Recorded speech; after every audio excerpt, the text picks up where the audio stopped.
There is a timeless truth that every successful person has proven. A person's greatness is determined by their thoughts. Your thoughts can lift you to extraordinary heights or keep you trapped in mediocrity. Think about the people who changed the world. Elon Musk with his vision of space, Steve Jobs with his relentless desire to create, Jeff Bezos with his global ambition. And long before them, Napoleon Hill captured it all in his famous book, Think and Grow Rich. What you think about, you become. It sounds simple, doesn't it? But if that's true, why do millions still fail? Why do some dream of a brighter future yet never reach it? Is it because they don't think enough about their goals, or because they fail to recognize the power already within them? The answer is not found in theory, but hidden inside a simple story, one that carries a lesson powerful enough to shift your entire perspective. And today, I'm going to share it with you. Picture this. In the midst of a bustling railway station sat a beggar, hunched over, his world contained within a battered bowl. Each day he survived on the few coins hurriedly tossed his way. That was his life, asking and receiving. Nothing more. Then one morning, his eyes caught someone different. A businessman, dressed in a fine suit, walking with a confidence that spoke of success. His very presence seemed to command respect. Hope flickered in the beggar's heart. This man must be wealthy. If I reach out, surely he will give me generously. With trembling hands, he stretched out his palm. But instead of coins, the businessman leaned down, looked him straight in the eye, and asked, "Do you always just take from others? Have you ever given anything to anyone?" The beggar froze. The words cut deep, sharper than he expected. No one had ever asked him that before. Hesitant, he muttered, "Sir, I am just a beggar. I have nothing to give. I survive only on pity." The businessman gave a faint smile, firm yet calm. "If you truly believe you have nothing to give, then you have no right to receive." With that, he stepped onto the train and disappeared into the crowd. But his words did not leave. They echoed like fire in the beggar's mind.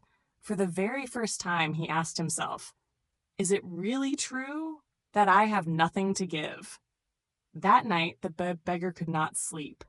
The businessman's words echoed in his mind. If you truly believe you have nothing to give, then you have no right to receive. He tossed and turned, haunted by a single question. If I must give in order to receive, what do I possibly have to give? Days passed. His bowl remained empty, his thoughts consumed by that one challenge. And then one afternoon, as he sat silently at the station, something caught his eye. By the railway tracks bloomed a cluster of wildflowers, tiny, delicate, their purple petals glowing under the sun. They were simple, yet stunning. In that instant, an idea struck him like lightning. Yes, if someone gives me money, I will give them a flower in return. I will not only take, I will give. The very next day, he tried. When a passenger dropped a few coins into his bowl, he smiled and gently offered a flower back. The person looked surprised, then smiled warmly, eyes softening with unexpected joy. For the first time, the beggar felt something different. He wasn't just pitied, he was giving value.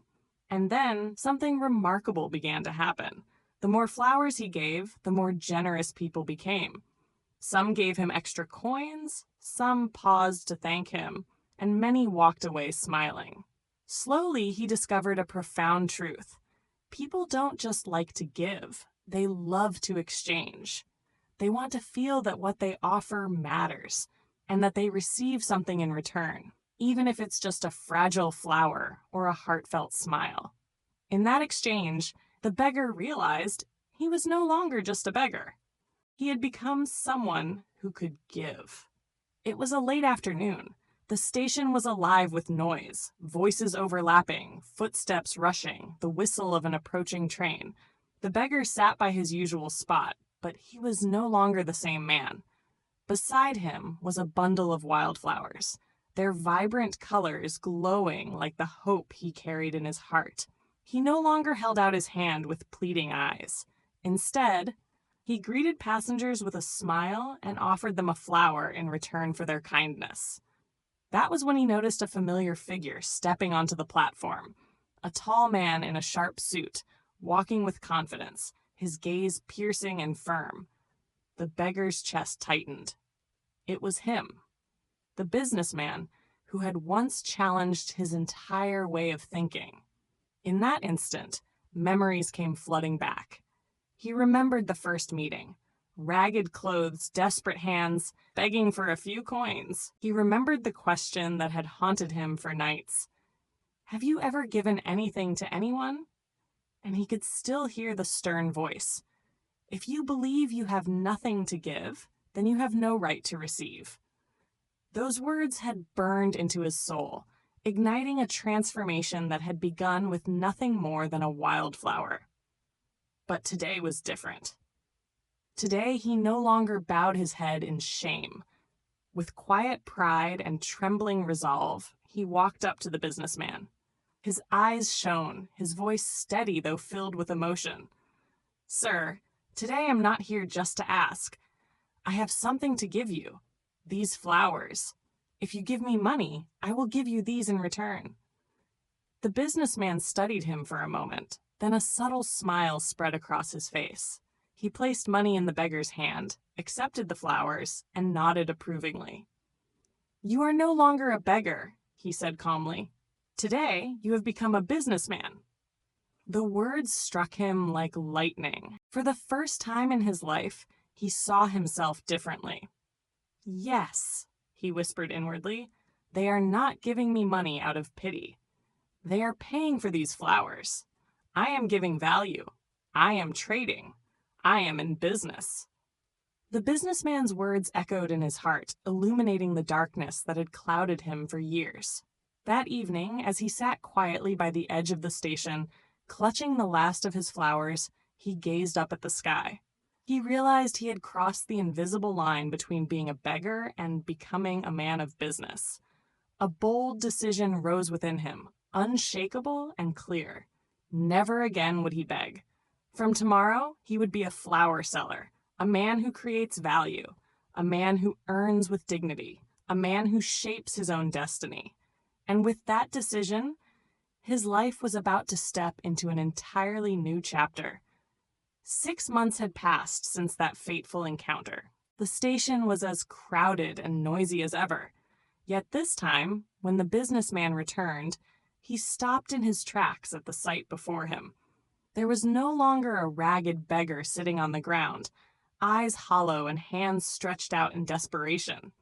Instead, a well-dressed man stood proudly beside a neatly arranged flower stall, bursting with colors and life. The businessman narrowed his eyes for a moment, then a smile spread across his face. He recognized him instantly. It was the same man he had once challenged, but now everything about him had changed.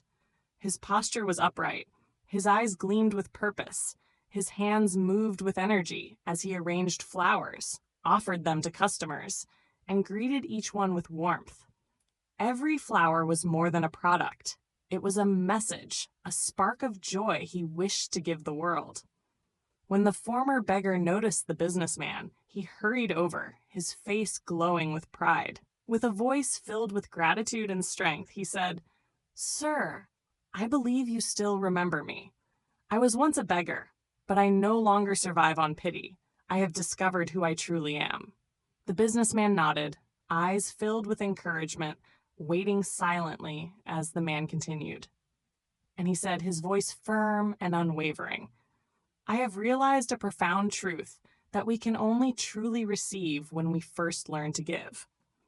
I once thought I had nothing in my hands, but the truth is, I always had something to offer, a smile, a thank you, a flower.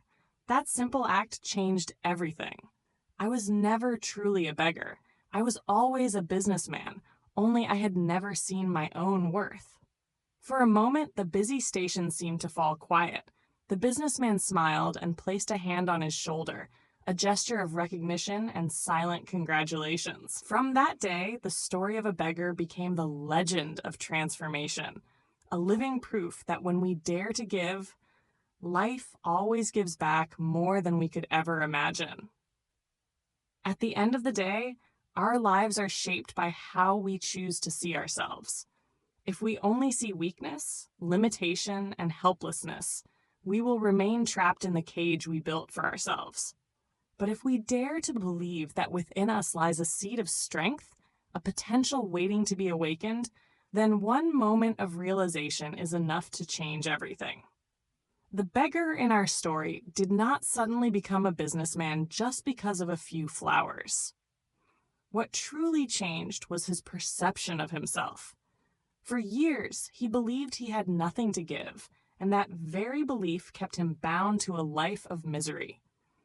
But the moment he realized that everyone has something to give, even if it's just a smile, a flower, or a word of gratitude, the door to a new life opened wide before him. This lesson is for you as well. Never see yourself as small, weak, or unworthy. Choose to see yourself as strong, capable, and full of potential. When you change the way you think, you don't just change how others see you, you change your own future. So from today, start giving. Give trust, kindness, and generosity. Because every time you give, you plant seeds that will return to you in ways greater than you can imagine. Remember this: your future doesn't depend on where you stand today. It depends on how you see yourself and the courage to keep moving forward. Thank you for taking the time to listen to today's story. I hope the lesson about giving to receive and the power of positive thinking has inspired you. If you found value in this story, please like, share with your friends, and subscribe to Kunzy Podcast English so you won't miss our upcoming motivational stories. See you in the next episode, where we'll explore even more valuable lessons for life and personal growth.